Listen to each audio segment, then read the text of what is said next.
నా వాయిస్ మరీ లౌడ్గా ఉందా, బాగానే ఉందా? ఈరోజు రాహుల్ గాంధీ గారి పుట్టినరోజు. ఈ సందర్భంగా మేమే కాదు, రాష్ట్ర వ్యాప్తంగా దేశవ్యాప్తంగా కూడా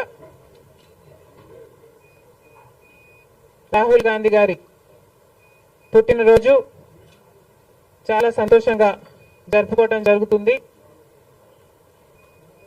ఈరోజు గమనించాల్సిన విషయం ఏమిటి అంటే, రాహుల్ గాంధీ గారు ప్రతి కాంగ్రెస్ నాయకురాలి, ప్రతి కాంగ్రెస్ కార్యకర్త తలెత్తుకొని తిరిగేటట్టు రాహుల్ గాంధీ గారు ఈరోజు కాంగ్రెస్ పార్టీ కోసం తను చేసిన కృషి వల్ల ఇది సాధ్యం చేశారు.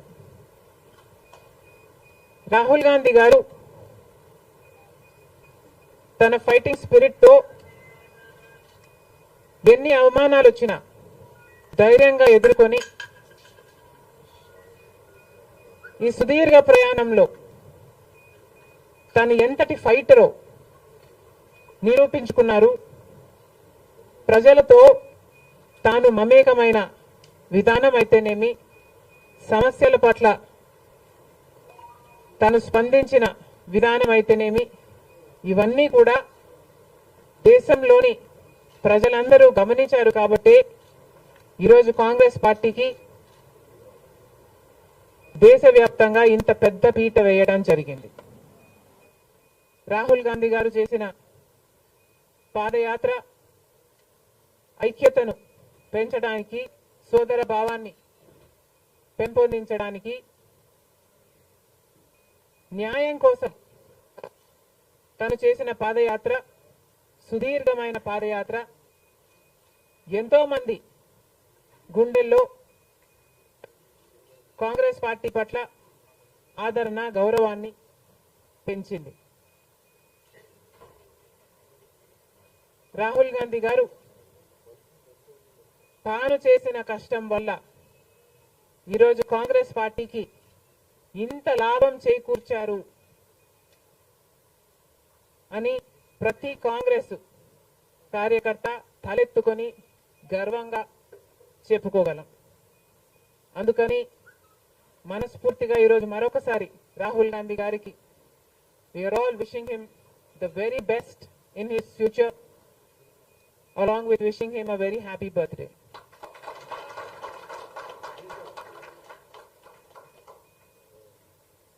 अब की बार 400 पार అంది బీజేపీ పార్టీ.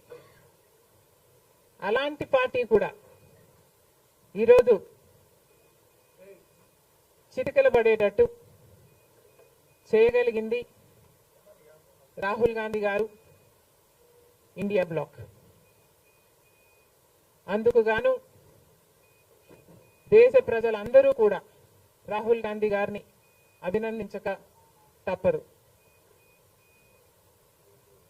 బీజేపీ పార్టీ ఒక మతతత్వ పార్టీ అని మతం పేరుతో చిచ్చు పెట్టడం, ఆ మంటలో చలి కాచుకోవడం బీజేపీ చేస్తున్న రాజకీయాలని మణిపూర్ ఘటన ద్వారా రుజువు అయింది. కాబట్టి బీజేపీ చేస్తున్న పొరపాట్లన్నీ ప్రజలు గమనించారు. కాబట్టి ప్రభుత్వానికి చెందిన ఆస్తులైతేనేమి వాళ్ళ బినామీలకు కట్టే ప్రయత్నం చేస్తున్నారు. కాబట్టి ఈరోజు బీజేపీ చేస్తున్న అరాచక పాలన వల్లనే ఈరోజు బీజేపీ పార్టీకి మెజారిటీ తగ్గడానికి కారణం. ఇంకొంచెం ఉంటే ఆల్మోస్ట్ బీజేపీ పార్టీ అసలు ప్రభుత్వమే ఏర్పాటు చేయలేని స్థితికి ఈరోజు బీజేపీ పార్టీ దిగజారిపోయింది. ఇలాంటి ప్రభుత్వం ఎన్ని రోజులు ఉంటుందో చెప్పలేని పరిస్థితి ఈరోజు ఉంది. కేంద్రంలో బీజేపీ పార్టీ అధికారంలో ఉంది అన్న మాటే తప్ప పవర్ మాత్రం ఈరోజు బీజేపీ చేతిలో లేకుండా పోయింది. ఎందుకంటే ఈరోజు బీజేపీ పార్టీ వాళ్ళ స్ట్రెంగ్త్ కోసం ఇతరుల మీద డిపెండ్ అయ్యే పరిస్థితి ఈరోజు బీజేపీ పార్టీకి కల్పించడంలో కాంగ్రెస్ పార్టీ రాహుల్ గాంధీ గారు ఇండియా బ్లాక్ సక్సెస్ అయ్యారు. దేశవ్యాప్తంగా ఇది పరిస్థితి అయితే ఇక రాష్ట్రంలో చంద్రబాబు గారు కూటమి పవన్ కళ్యాణ్ గారు బీజేపీతో కలిసి ఇక్కడ ప్రభుత్వం ఫామ్ చేయడం జరిగింది. ఈసారి జరిగిన ఎన్నికలు రాష్ట్రంలో చాలా విచిత్రంగా, అన్ప్రిడిక్టబుల్ గా, అన్ప్రెసిడెంటెడ్ గా ఈ ఎన్నికలు నిలిచాయి. కారణం ఏమిటి అంటే ప్రజలు చాలా డిసిసివ్ గా ఒక నిర్ణయం తీసుకున్నారు. మాకు మార్పు కావాలి అన్న నిర్ణయం ప్రజలు తీసుకున్నారు కాబట్టే ఈ ఎన్నికలు ఒకే డిసిషన్ మీద ఆధారపడి జరిగిన ఎన్నికలు. For Jagan, against Jagan. ఒకటే డిసిషన్ గా ఈ ఎన్నికలు నిలిచాయి. For Jagan or against Jagan. Against Jagan అన్న మార్పు కావాలి అన్న ఈ గట్టి డిసిషన్ ప్రజలు తీసుకున్నారు కాబట్టి ఈరోజు వాళ్ళ ఓటు వేస్ట్ కాకూడదు అన్నట్టుగా చాలా డిసిసివ్ గా they voted with a vengeance for change. ఇది అవునన్నా కాదన్నా ఇది వాస్తవం. కేవలం అంత గట్టి నిర్ణయం ప్రజలు తీసుకుని మార్పు కావాలి అన్న అంత గట్టి డిసిజన్ తీసుకున్నారు కాబట్టి ఇన్ ద ప్రాసెస్ ఈరోజు కాంగ్రెస్ పార్టీ కూడా అనుకున్న మేరకు పర్ఫామ్ చేయలేకపోయింది. కాంగ్రెస్ పార్టీ కూడా కేవలం నెల రోజుల ముందు సర్వే చేస్తే Congress party vote share between 6 to 7% ఉంది. దాన్ని మేము కష్టపడి పనిచేస్తే నేనే స్వయంగా 64 కాన్స్టిట్యుయెన్సీల్లో క్యాంపెయిన్ చేయడం కూడా జరిగింది. వీటన్నిటితో కనీసం 8% దాటుతుంది అని కాంగ్రెస్ పార్టీ ధీమాగా ఉంటే అది కూడా జరగలేదు. కారణం ఏమిటి అంటే ప్రజలు చాలా డిసిసివ్ గా వాళ్ళ ఓటు వేస్ట్ కాకూడదు, ప్రభుత్వం ఎలాగైనా మారాలి, మేము మార్చాలి అన్న డిసిషన్ తీసుకున్నారు కాబట్టి ప్రజలు కాంగ్రెస్ పార్టీకి కూడా ఓటు వేయడానికి ఆలోచన చేయడం జరిగింది. ఏది ఏమైనా కాంగ్రెస్ పార్టీ ప్రజల గుండెల్లో స్థానం సంపాదించుకోవడం మొదలుపెట్టింది. ఇది ఇలాగే అంచెలంచెలుగా పెరుగుతూ పోతుంది. రాహుల్ గాంధీ గారి నాయకత్వంలో మేమందరం కూడా కష్టపడి పనిచేయడానికి సిద్ధంగా ఉన్నాం. అటు కేంద్రంలోనైనా ఇటు రాష్ట్రంలోనైనా కాంగ్రెస్ పార్టీకి మంచి భవిష్యత్తు ఉంటుందని 2029 కల్లా మేము ఒక మంచి పొజిషన్లోకి రాగలమని నమ్మకం మా అందరికీ ఉంది. ఈరోజు చంద్రబాబు గారు ముఖ్యమంత్రి ప్రజల తీర్పును గౌరవిస్తూ ఆయనకు మరొకసారి శుభాకాంక్షలు తెలియజేస్తుంది కాంగ్రెస్ పార్టీ. అలాగే చంద్రబాబు గారికి మరొకసారి గుర్తు చేస్తుంది కాంగ్రెస్ పార్టీ మన రాష్ట్రానికి రావాల్సిన ప్రత్యేక హోదా. ప్రత్యేక హోదా అన్నది ఆంధ్ర రాష్ట్ర ప్రజల ఊపిరి.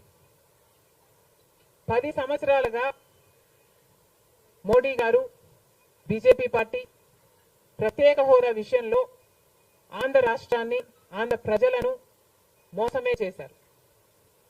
10 సంవత్సరాల క్రితము ఎలక్షన్లకు ముందు మోడీ గారు వచ్చినప్పుడు 10 సంవత్సరాలు ప్రత్యేక హోదా ఇస్తాము అని తిరుపతిలో మాట ఇవ్వడం జరిగింది మోడీ గారు. అప్పుడు చంద్రబాబు గారు చెప్పిన మాట 10 సంవత్సరాలు సరిపోదు, 15 సంవత్సరాలు కావాలి అన్నారు అదే సభలో. కానీ 10 సంవత్సరాలు గడిచిపోయినా కూడా ఈ రోజు వరకు కూడా బీజేపీ పార్టీ ఆ మాటను నిలబెట్టుకోలేదు. కానీ ఇప్పుడు చంద్రబాబు గారు మద్దతు ఇస్తున్నారు కాబట్టి బీజేపీ పార్టీ అధికారంలో నిలబడింది. ఈ విషయం మోడీ గారు గుర్తుపెట్టుకోవాలి. ఎందుకంటే ఈరోజు ఆంధ్ర రాష్ట్ర ప్రజల ఎన్నుకున్న ఎంపీలు కనుక బీజేపీ పార్టీకి చంద్రబాబు గారు మద్దతు ఇవ్వకపోయి ఉంటే అసలు బీజేపీ పార్టీ అధికారంలో ఉండే ప్రసక్తే లేదు. ఈరోజు బీజేపీ పార్టీ అధికారంలో ఉంది అంటే దానికి కారణం ఆంధ్ర రాష్ట్ర ప్రజలు అని మోడీ ఇప్పటికైనా గమనించాలి. చంద్రబాబు గారికి మరొకసారి గుర్తు చేస్తున్నాం, చంద్రబాబు గారు బీజేపీ పార్టీతో ఎలక్షన్లకు ముందు పొత్తు పెట్టుకుంటున్నప్పుడే కాంగ్రెస్ పార్టీ పదే పదే చెప్పడం జరిగింది. ఒక్క మాట అయినా తీసుకోకుండా, కండిషనల్ సపోర్ట్ అయినా మీరు ఎక్స్టెండ్ చేయకుండా, మీరు బేషరతుగా స్పెషల్ స్టేటస్ అన్న కండిషన్ పెట్టకుండానే మీరు బీజేపీ పార్టీకి ఎందుకు అలయన్స్ పెట్టుకున్నారు చంద్రబాబు గారు అని అప్పుడు ప్రశ్నించడం జరిగింది. ఇప్పుడు మళ్ళీ బీజేపీ పార్టీ చంద్రబాబు గారిని డిమాండ్ చేస్తుంది. ఇప్పుడు మళ్ళీ కాంగ్రెస్ పార్టీ చంద్రబాబు గారిని డిమాండ్ చేస్తుంది. బికాస్ మీరు ఇచ్చిన ఎంపీల వల్ల ఆంధ్ర రాష్ట్ర ప్రజలు ఎన్నికైన ఎంపీలను మీరు బీజేపీ పార్టీకి ఇచ్చారు కాబట్టి, ఈరోజు బీజేపీ పార్టీ అధికారంలో ఉంది కాబట్టి చంద్రబాబు గారు ఈ విషయాన్ని గుర్తుపెట్టుకొని ఇప్పటికైనా మొండి పట్టైనా సరే స్పెషల్ స్టేటస్ అన్నది ఆంధ్ర రాష్ట్రానికి అవసరం కాబట్టి ఇప్పటికైనా స్పెషల్ స్టేటస్ మీద చంద్రబాబు గారు సీరియస్ గా వర్క్ చేసి ఇది సాధించుకు రావాలి అని కాంగ్రెస్ పార్టీ ఆంధ్ర రాష్ట్ర ప్రజల తరఫున డిమాండ్ చేయడం జరుగుతుంది. ఒక స్పెషల్ స్టేటసే కాదు, పోలవరం ప్రాజెక్టు కూడా ఉంది. పోలవరం ప్రాజెక్టుకు చంద్రబాబు గారు 2 రోజుల క్రితం వెళ్ళడం జరిగింది. నిజానికి పోలవరం ప్రాజెక్టు రాజశేఖర రెడ్డి గారి ఆలోచన. 2004లోనే రాజశేఖర రెడ్డి గారు 10,000 కోట్లతో 20 లక్షల ఎకరాలకు నీళ్లు ఇవ్వాలి అని తలపెట్టిన ప్రాజెక్టు పోలవరం ప్రాజెక్టు. రాజశేఖర రెడ్డి గారి హయాంలోనే కుడి ఎడమ కాలువలు పూర్తి చేయడం జరిగింది. ఆ కాంగ్రెస్ హయాంలోనే 4,500 కోట్లు అంటే దాదాపుగా 40% పనులు పూర్తి చేయడం కూడా జరిగింది. కానీ తర్వాత అధికారంలోకి వచ్చిన చంద్రబాబు గారు పోలవరం ప్రాజెక్టు కాస్టును అమాంతంగా 29,000 కోట్లకు పెంచారు. కానీ పనులు మాత్రం పూర్తయినట్టు ఎక్కడా కనిపించలేదు. 2018 కల్లా నేను పూర్తి చేస్తాను అని రాసి పెట్టుకోండి అని చంద్రబాబు గారు ఆ రోజు అసెంబ్లీ సాక్షిగా ఛాలెంజ్ కూడా చేశారు. కానీ పోలవరం ప్రాజెక్టు చంద్రబాబు గారి వాళ్ళ సాధ్యం కాలేదు, పూర్తి చేయలేదు. ఆ తర్వాత అధికారంలోకి వచ్చిన జగన్మోహన్ రెడ్డి గారు పోలవరం ప్రాజెక్టుని మళ్ళీ రివర్స్ టెండరింగ్ అంటూ మొదలుపెట్టి 55,000 కోట్ల రూపాయలకు దాన్ని ప్రాజెక్టు కాస్ట్ను పెంచారు. తీరా చూస్తే ఏ పని జరగలేదు. ఇప్పటికైనా చంద్రబాబు గారు చెప్తున్న మాట ఏమిటి అంటే 75% పనులు మా హయాంలోనే పూర్తయ్యాయి, 25% పనులు మిగులున్నాయి, నేను పూర్తి చేస్తాను అని చెప్పడం జరిగింది మొన్న చంద్రబాబు గారు. చంద్రబాబు గారిని కాంగ్రెస్ పార్టీ ప్రశ్నిస్తుంది, మరి 25% పనులు మాత్రమే మిగులుంటే 4 సంవత్సరాలు పడుతుంది అని మీరు ఎందుకు చెప్పారో చంద్రబాబు గారు సమాధానం చెప్పాలి. పోలవరం ప్రాజెక్టు మీద ప్రజలకు క్లారిటీ లేదు కాబట్టి పోలవరం ప్రాజెక్టు మీద ఒక వైట్ పేపర్ మీరు రిలీజ్ చేయండి. దాంట్లో అసలు పోలవరం పరిస్థితి ఏమిటి, దాని డిజైనింగ్ దగ్గర నుంచి మొదలు పెడితే అసలు దాని ప్రస్తుత పరిస్థితి ఏమిటి, మీరున్న 5 సంవత్సరాల అధికారంలో ఉన్నప్పుడు ఏం చేశారు, తర్వాత జగన్మోహన్ రెడ్డి గారు ఏం చేశారు, ఇప్పుడు ఏమి చేయాలి, ఎగ్జిక్యూషన్ కథ ఏమిటి, అన్నిటి మీద చేస్తుంది. ఇదే కాకుండా రాష్ట్రంలో ఎన్నో సమస్యలు ఉన్నాయి. ఏపీ రీఆర్గనైజేషన్ యాక్ట్ లో మనం తెచ్చుకోవాల్సింది, సాధించుకోవాల్సింది ఎన్నో ఉన్నాయి. అవన్నీ కూడా క్యాపిటల్ సిటీ అయితేనేమి, పోర్ట్లు అయితేనేమి, కడపలో స్టీల్ ఫ్యాక్టరీ అయితేనేమి, వీటన్నిటి మీద చంద్రబాబు గారు పని చేయాల్సి ఉంటుంది. మన రాష్ట్రంలో ఎక్కడా లేని విధంగా 50 లక్షల మంది బిడ్డలు ఉద్యోగాలు లేకుండా ఉన్నారు. ఇవన్నీ దృష్టిలో పెట్టుకొని చంద్రబాబు గారు ప్రజలకు ఒక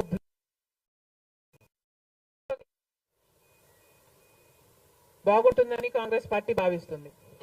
ఇదే కాకుండా చంద్రబాబు గారు సూపర్ 6 ఈ గ్యారంటీలతో చంద్రబాబు గారు ఎన్నికలకు వెళ్లారు. దీంట్లో యువతకు 20 లక్షల యువత వరకు ఉద్యోగ అవకాశాల కల్పన కల్పిస్తామని చెప్పారు.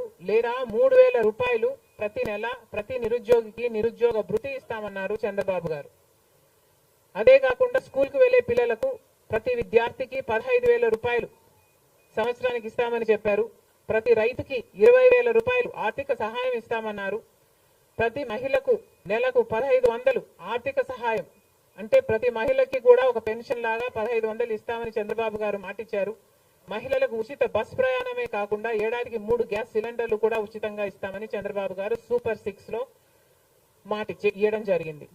ఇవన్నీ కూడా చంద్రబాబు గారు దీని విధి విధానాలు ఏమిటో, మొదలు పెట్టే తేదీ ఏమిటో వీటి మీద కూడా చంద్రబాబు గారికి స్పష్టత ఇవ్వాల్సిన అవసరం ఉంది. ఇవన్నీ ఎందుకు చెప్తున్నాము అంటే, మన రాష్ట్రము మిగతా రాష్ట్రాల్లాగా కాదు. మన రాష్ట్రము చాలా వెనకబడి ఉన్న రాష్ట్రం. వెంటనే పని చేయాల్సిన అవసరం ఉంది కాబట్టి మేము చంద్రబాబు గారిని, మన రాష్ట్రము ఒక స్పెషల్ చైల్డ్ కి కావాల్సిన నీడ్స్ మన రాష్ట్రానికి ఉన్నాయి కాబట్టి, కనీసం మీరు ఇప్పుడే గెలిచారు, ఆ విషయం మాకు కూడా తెలుసు. కానీ హనీమూన్ పీరియడ్ కూడా మీరు తీసుకునే పరిస్థితి లేదు. వెంటనే పనిలోకి దిగాలి, ఇవన్నీ చెయ్యాలి, మొదలు పెట్టాలి అని కాంగ్రెస్ పార్టీ చంద్రబాబు గారికి సూచిస్తుంది. అంతేకాదు కాంగ్రెస్ పార్టీ తరఫున మేమందరం కూడా ప్రజల పక్షాన నిలబడుతూనే ఉంటాం. ప్రత్యేక హోదా గురించి అయితేనేమి, ఆంధ్ర రాష్ట్ర బిడ్డల భవిష్యత్తు గురించి అయితేనేమి కొట్లాడు వైఫల్యాలను ఎత్తి చూపుతూనే ఉంటాం. ఒక కన్స్ట్రక్టివ్ అపోజిషన్ గా కాంగ్రెస్ పార్టీ నిలుస్తుందని ఆంధ్ర రాష్ట్ర ప్రజలకు మరొకసారి ఏపీపీసీసీ మాటిస్తుంది. Thank you.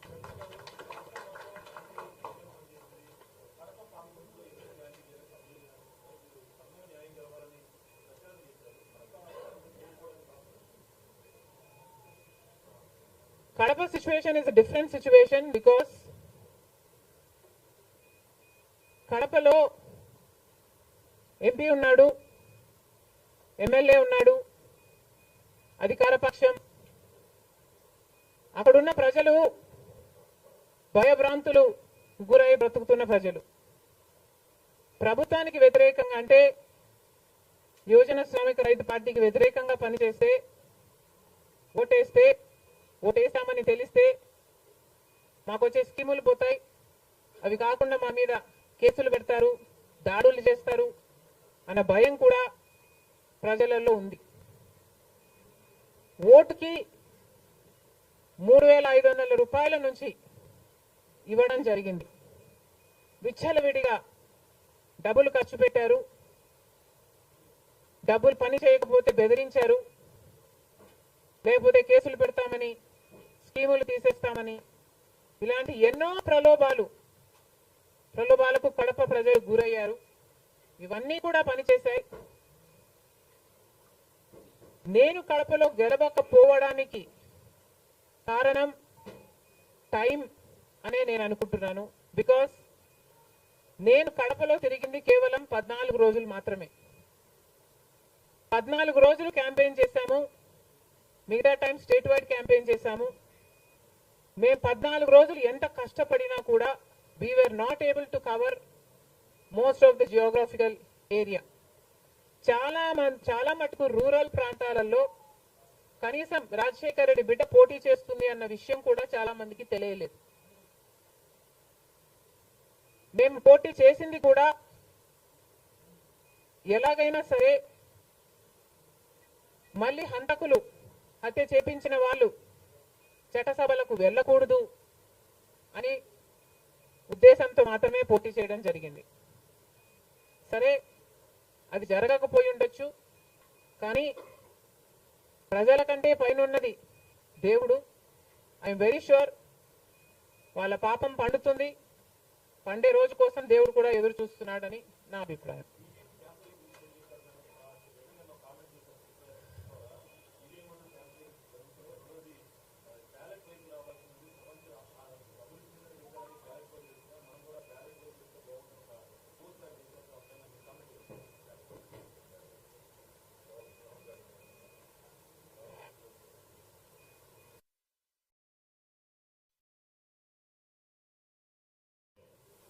ఐ ఫీల్ మేధావులు కూర్చొని సుప్రీంకోర్టుతో సహా అందరూ కూర్చొని, ఇది అంత దేశానికి సంబంధించిన విషయం కాబట్టి అందరూ కూర్చొని ఓ నిర్ణయానికి వస్తే దేశ ప్రజలు హర్షిస్తారన్నది నా అభిప్రాయం.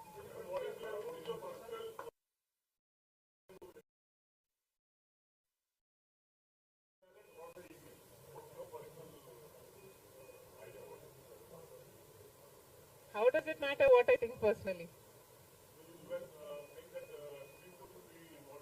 Exactly. The reason I want Supreme Court to be involved is because I don't know the entire positives and the negatives of it.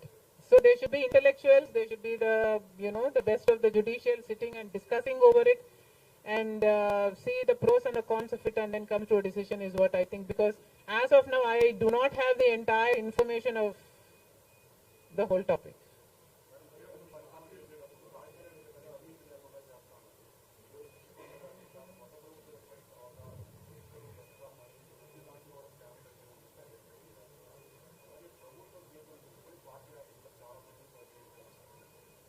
ప్రజలు బుద్ధి చెప్పారు కదమ్మా, ఇంకా నేను మాట్లాడటం ఎందుకు.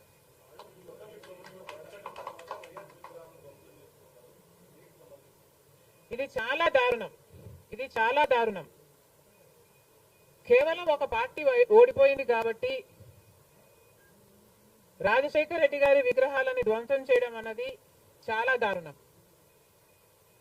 రాజశేఖర్ రెడ్డి గారు ఒక మహానాయకుడు, ఆంధ్ర రాష్ట్ర ప్రజలకు నమ్మకంగా సేవ చేసిన నాయకుడు.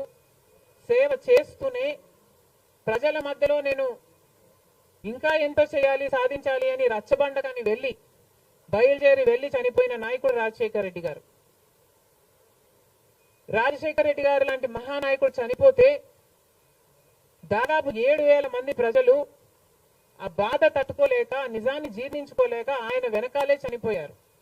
అంత గొప్ప నాయకుడు రాజశేఖర్ రెడ్డి గారు. ఒకసారి ఏం చేస్తున్నాము అని ఇలాంటి వాళ్ళు ఆలోచన చేసుకోవాలి. చనిపోయిన వాళ్లకు కూడా రాజకీయాలు ఆపాదించడం ధర్మం కాదు. చనిపోయిన వాళ్లకు కూడా గెలుపు ఓటములు ఆపాదించడం న్యాయం కాదు. మరొక్కసారి చెప్తున్నాం, రాజశేఖర్ రెడ్డి గారు మీకు చేసింది ఏమీ లేదు. దయచేసి రాజశేఖర్ రెడ్డి గారి విగ్రహాలను ధ్వంసం చేయడం ఆపండి.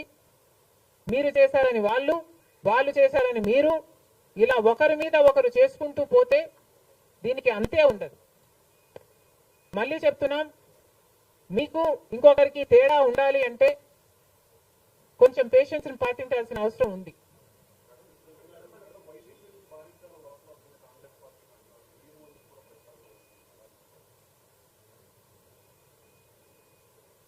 ఈవెన్చువలీ పిల్ల కాలువలన్నీ సముద్రంలో కలవాల్సిందే.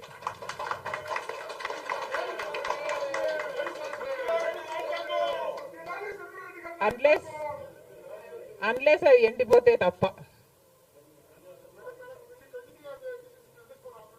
Yes, definitely.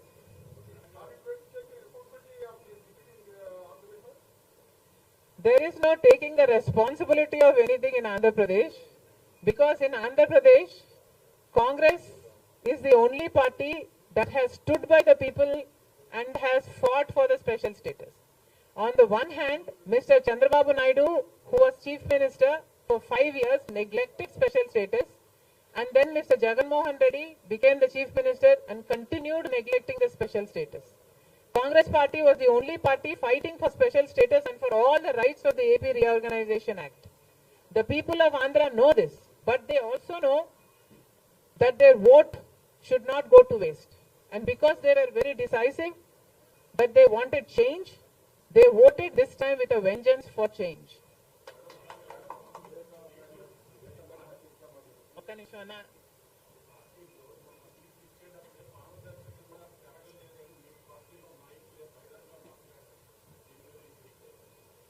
కాంగ్రెస్ పార్టీ ఒక జాతీయ పార్టీ. కాంగ్రెస్ పార్టీలో ఏ నిర్ణయం తీసుకున్నా కాంగ్రెస్ పార్టీలో ఒక ఇండివిజువల్ తీసుకునే పరిస్థితి ఉండదు. కాంగ్రెస్ పార్టీలో ఏ నిర్ణయం తీసుకున్నా దానికి ఒక కమిటీ ఉంటుంది, ఒక పద్ధతి ఉంటుంది. ఆ నిర్ణయం ప్రకారమే సీట్లు ఇవ్వడం కూడా జరిగింది. మిగతా వాళ్ళు అంటారా, వాళ్ళు చేసే చిల్లర అలిగేషన్లకు నేను సమాధానం చెప్పాల్సిన అవసరం ఉంది అని, నేను సంజాయిషి ఇవ్వాల్సిన అవసరం ఉంది అని నేను అనుకోవటం లేదు. Indiscipline will not be tolerated by the Congress party and severe action will also be taken against those who resort to indiscipline.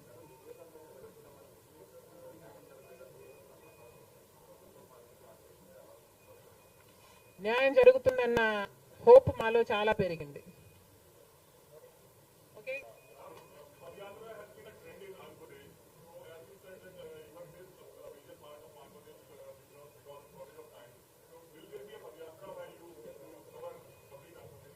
Never say never, nothing is impossible.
Ready, sir?